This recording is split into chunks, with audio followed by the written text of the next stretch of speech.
ஆயால் இப்பல்லாம் ஈவினிங் ரொம்ப பிஸியா போற மாதிரியா தான் இருக்கு.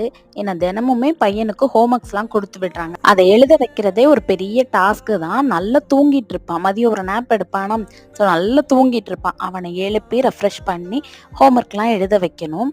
ஸ்கூல்லலாம் கூட கொஞ்சம் ஹோம் ஒர்க்லாம் ஒழுங்கா எழுதுறான். வீட்ல வந்து நம்மள பார்த்தா மட்டும் தான் இந்த விளையாட்டு எல்லாம். ஏன்டா இப்பவே ஹோம் ஒர்க்ஸ் எல்லாம் குடுக்குறீங்க அப்படிங்கிற மாரி தான் ஃபீல் ஆகும். சப்பாத்திக்கு மாவு மட்டும் ஆல்ரெடி பெசஞ்சு எடுத்து வச்சுட்டு தான் ஹோம் ஒர்க் சொல்லிக் கொடுக்கவே ஸ்டார்ட் பண்ணேன். அதுக்கப்புறமா ஹஸ்பண்ட் வரப்போ கொஞ்சம் மஷ்ரூம் வாங்கிட்டு வந்திருந்தாங்க. சரி சிம்பிளா மஷ்ரூம் கிரேவி பண்ணிடலான்னு சொல்லிட்டு அதுக்கான ஒர்க்ஸையும் ஸ்டார்ட் பண்ணிட்டேன்.